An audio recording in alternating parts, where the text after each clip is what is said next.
Hi, and welcome to Compulsion Games here in Montreal, Canada. At our studio, we care about world building, and we treat the setting almost like a character of its own. From the magical noir of contrast to the alternate history of We Happy Few, we draw inspiration from the landscape to shape mood, drama, and intrigue. For South of Midnight, our third-person action-adventure game, the story and characters bring a folkloric Deep South to life. This gave us a chance to explore Southern Gothic themes with a dark fantasy twist.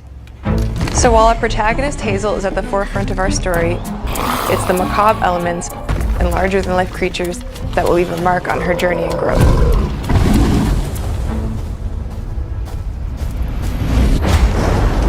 Whew. It is really picking up out there. Did you pack everything? Mama, this ain't my first hurricane. I know what to do. As long as you didn't forget the Flashlights and batteries. Oh, shoot, we got 5 minutes. Let's go. We wouldn't be rushed if you didn't. Don't mumble. Speak on it. I said we wouldn't be rushed if you didn't waste all that time at the shelter. Now, you want to bring this up right now. I'm just saying. Hazel, please. We might need some help. I might need some help. While you're out helping everybody else. Hazel!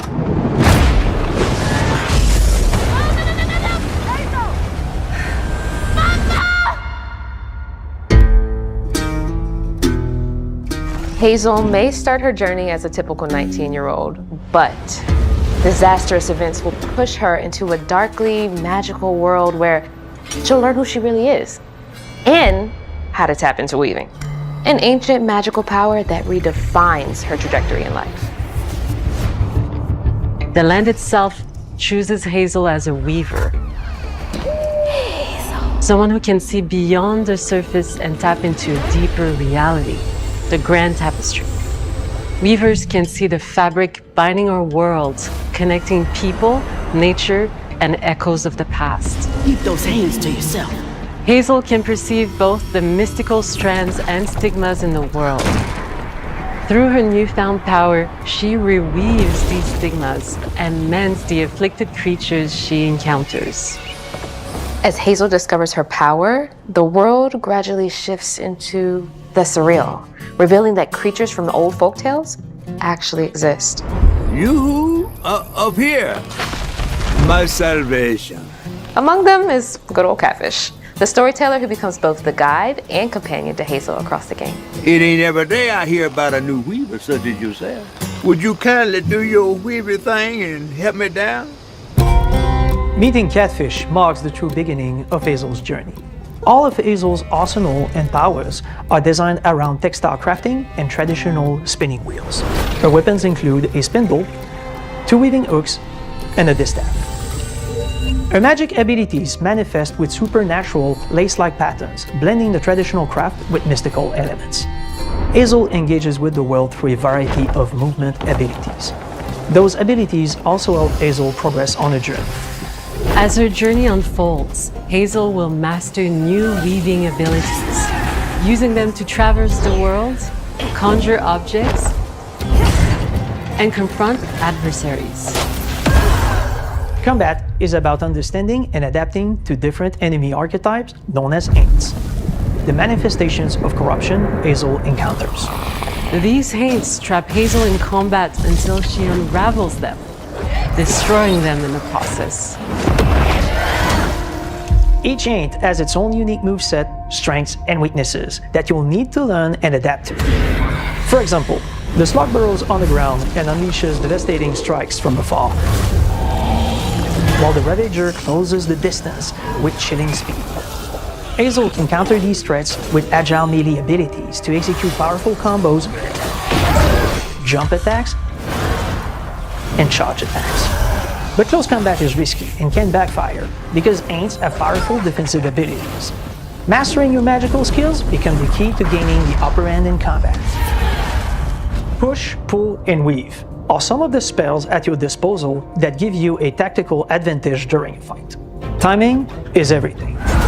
Pull distant enemies close to start melee combos, push them back to interrupt and stun their attack. Then press the advantage with follow-up strikes. Spells interact uniquely with each enemy type, creating dynamic combat scenarios, especially when facing multiple types of opponents at the same time.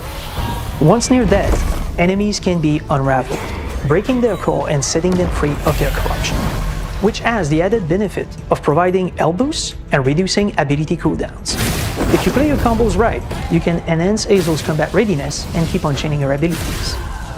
As Hazel progresses in the game, she unlocks new moves and improved abilities, and you'll have to decide which areas to prioritize.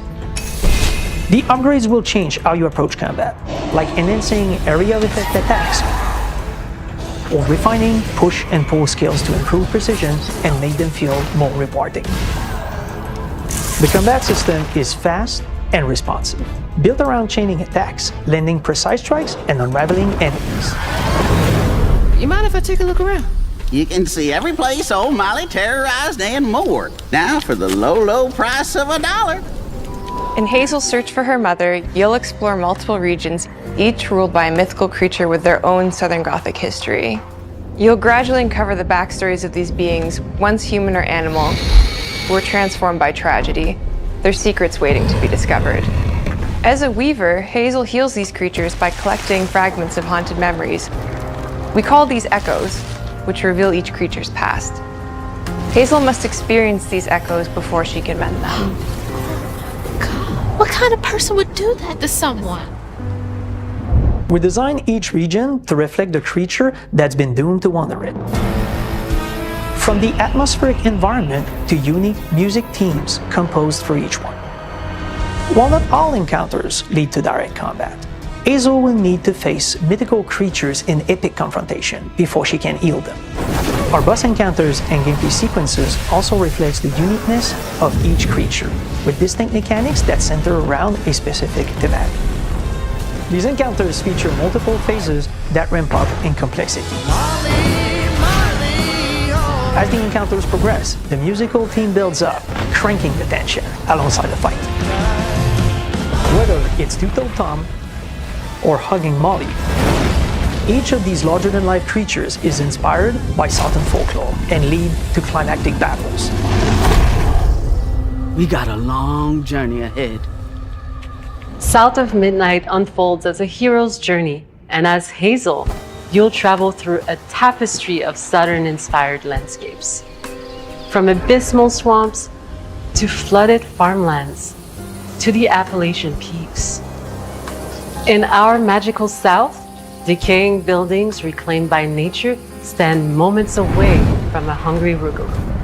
And as Hazel delves deeper, reality bends ever more toward the fantastical. The history, landscape, and folklore of the American Deep South fill our world, and our team has infused the game with thoughtful details and environmental storytelling, like our bottle trees and haint blue porches, which are said to ward off evil spirits. The weight of the past emerges as central themes, which you can see through old abandoned buildings and businesses struggling to survive. As you explore, you'll meet locals who stayed behind even in the face of a hurricane. So I'm the last person left here. All those damn haints.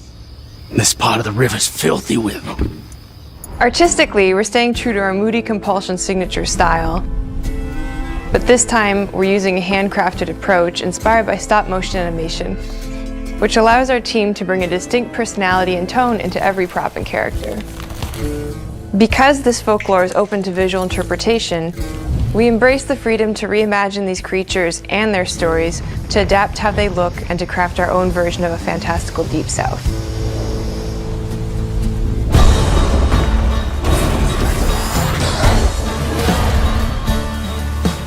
At Compulsion Games, we love to craft around central themes.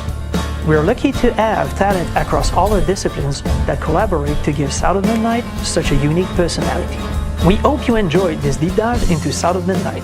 We're thrilled to announce that the game will launch on April 8th, and pre-orders are now available on Xbox and Steam.